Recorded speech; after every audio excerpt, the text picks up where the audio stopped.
Nagpulong sina Pangulong Duterte at ang liderato ng MILF. Tutulong daw ang MILF sa paglilikas sa mga residente ng Marawi na naiipit sa bakbakan.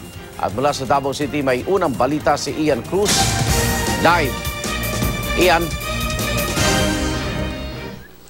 Igan, mula nga nang bigla ang bumalik ng bansa ang Pangulong Duterte dahil sa kaguluhan sa Marawi City ay patuloy pa rin nananatili dito sa syudad ang Pangulong Duterte para tutukan ang sitwasyon gayon din ang implementasyon ng martial law dito sa Mindanao.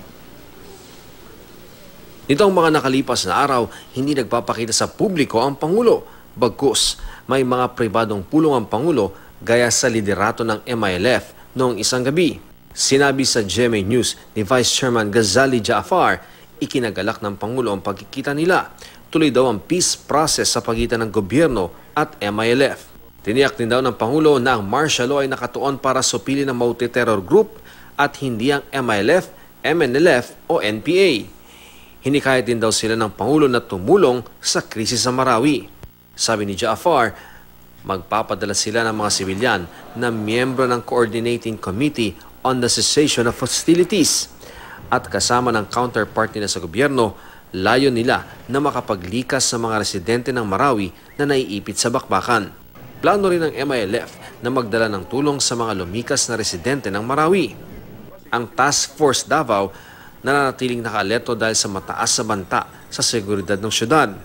Bukod sa Maute Group na nagpatikim na ng pagpapasabog sa syudad noong isang taon, kabilang din daw ang BIFF, Abu Sayyaf at Ansar Khalifa Filipinas sa mga binabantayan nilang grupo. Sabi ni Colonel Erwin Bernard Neri ng Task Force Davao, batid nilang kahit sa Davao City, posibleng may mga kamag-anak ang Maute members.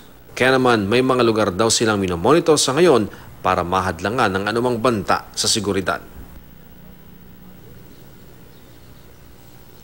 Igan, ngayong araw nga inaasahan na dadalo sa isang public engagement ang Pangulo dito sa Davao City pero hindi pa matiyak, Igan, kung kailan ang balik ng Pangulo sa Malacanang dyan sa Maynila. Samantalang yung kanyang biyahe patungong Japan ay i-reschedule daw para nga higit na tutukan yung implementasyon ng martial law dito sa Mindanao. Yan ang latest mula rito sa Davao City. Balik sa iyo, Igan. Maraming salamat, Ian Cruz.